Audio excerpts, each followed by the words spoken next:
চন্দ্ৰলৈ হাত নেমেলিবি। জুপুৰি ঘৰৰ মানুহে অট্টালিকা সপোন দেখিলে সপোন হৈয়ে থাকে। মা, জোন ল'ৰাজন তেনেকুৱা নহয় অ' মা। মই তেওঁক এৰি থাকিবই নোৱাৰো। হ'ব আৰু ক'ব নালাগে। কি আছে তোৰ? জোন ল'ৰাজনক মই বেয়া বুলি নকওঁ, কিন্তু সময়ত তোৰ কাষত নাপাবি অ'। সিহঁত ধনী মানুহ। আমাৰ নিচিনা খাবলৈ নোপোৱা ঘৰৰ ছোৱালীক সিহঁতে বোৱাৰী কৰি নিনিয়ে। নাদৰ ভেকুলী হৈ সাগৰত নাসাঁতুৰিবি।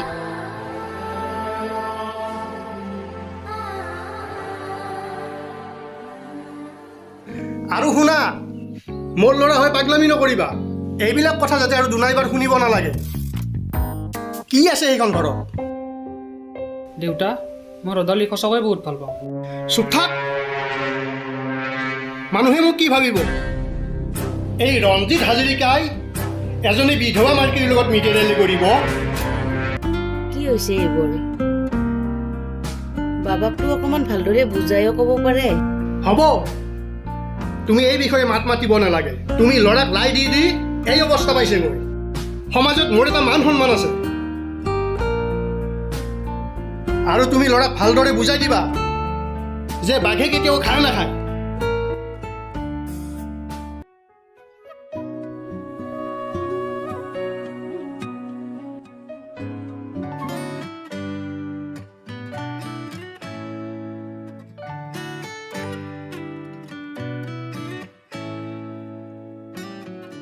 ঐ ৰদালি,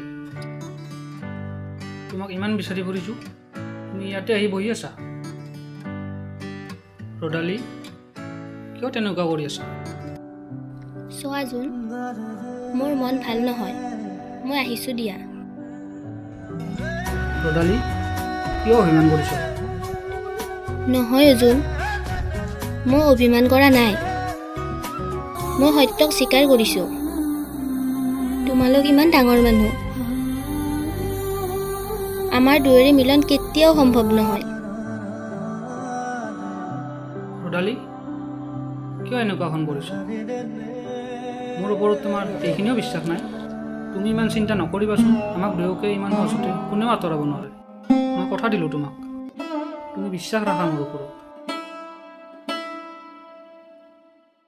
অঁ, হয় নেকি? আজিও তেনেকুৱা কৰিলে? কি যে হ'ব। ঠিক আছে, আপুনি এটা কাম কৰিব, সিহঁত ক'ত কেনেকৈ যায় মোক জনাব। ঠিক আছে। অঁ অঁ, হয়, ৰাখিছোঁ। হেৰা, শুনিছানে? কি হ'ল?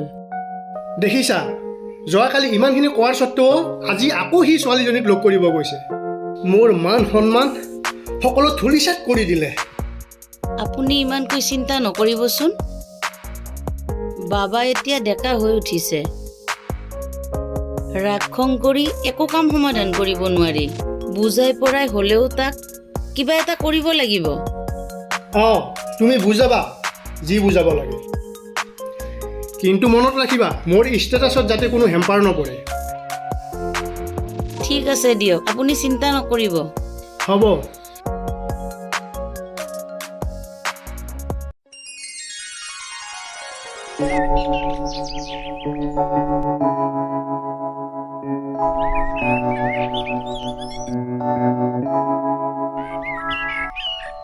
দাদা, আপুনি? ৰদালি,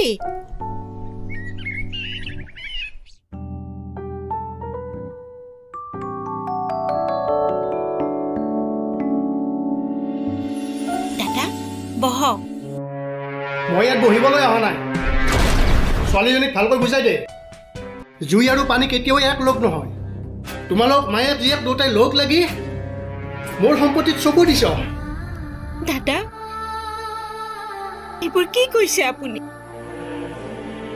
আমি দুখীয়া হ'ব পাৰোঁ, কিন্তু আমি মনৰ ইমান দুখীয়া নহয়। হ'ব হ'ব, মোৰ বুজিবলৈ বাকী নাই। কিমান টকা লাগে? 1 লাখ, 2 লাখ? ভালে ভালে কৈছোঁ, মোৰ ল'ৰাৰ জীৱনৰ পৰা আঁতৰি থাক। তাতেই মংগল হ'ব। আৰু যদি ছোৱালীক বুজাব নোৱাৰা তেনেহ'লে এই গাঁও এৰি গুচি যাবি। নেক্সট টাইম যাতে মই ইয়াত আহিব লগা নহয়।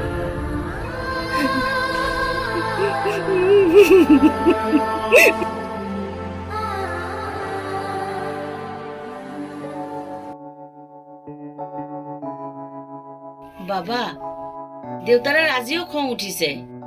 সেই ছোৱালীজনীৰ লগত সদায় ঘূৰি ফুৰাটো ভাল কথা হোৱা নাই। মা, দেউতাৰ সন্মানৰো কথা আছে। মা, তুমিও দেউতাৰ ফালে কথা কৈছা। মই কি দোষ কৰিছোঁ? আৰু ৰদালি দুখীয়া ঘৰৰ ছোৱালী, সেইটোৱে দোষ হ'ল নেকি তাইৰ? নহয় বাবা, তুমি ভুল ভাবিছা। ৰদালিৰ দোষ নহয়, দোষ কৰিছা তুমি। তুমি পচন্দ কৰোঁতেই ভুল কৰিলা।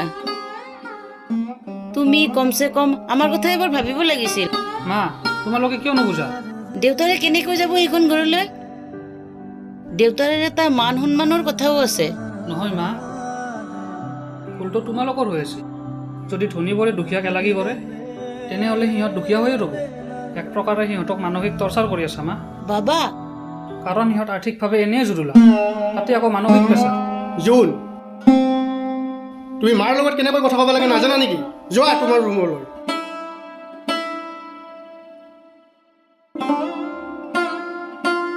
আপুনি ৰেডি হোৱাই নাই? মই কেতিয়াবাই ৰেডি হ'লোঁ। কমচে কম মুখখনটো ধুই ল'ব লাগিব। জোন, মই তোমাৰ পৰা আঁতৰি আহিবই লাগিব। মোৰ হাতত বেলেগ উপায় নাই জোন।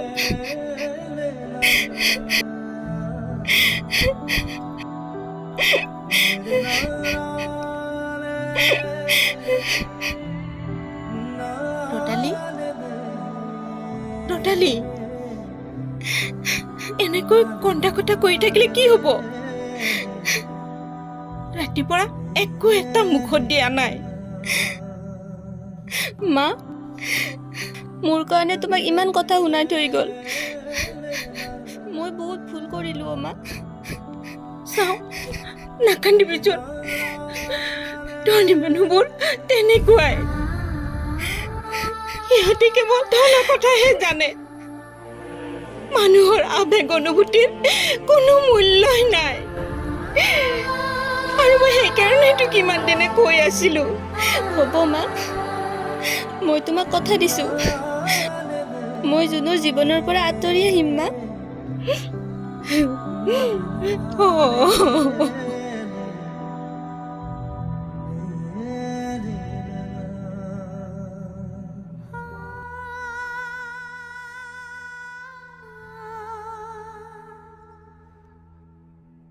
ৰদালি, ৰদালি,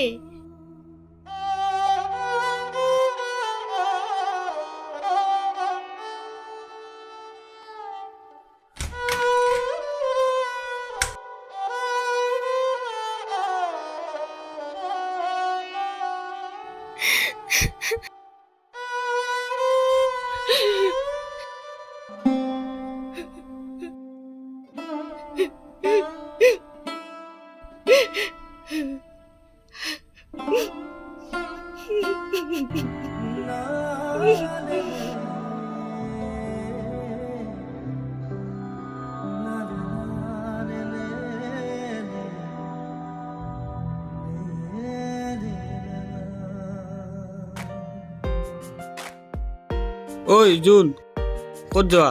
মই এবাৰ ৰদালিহঁতৰ ঘৰৰ পৰা আহোঁ। ৰদালিহঁতৰ ঘৰৰ পৰা? অঁ।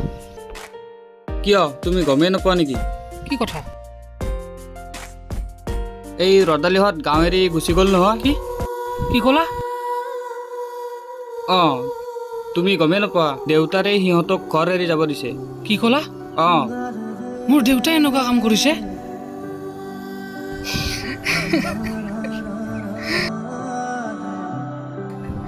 ৰদালি!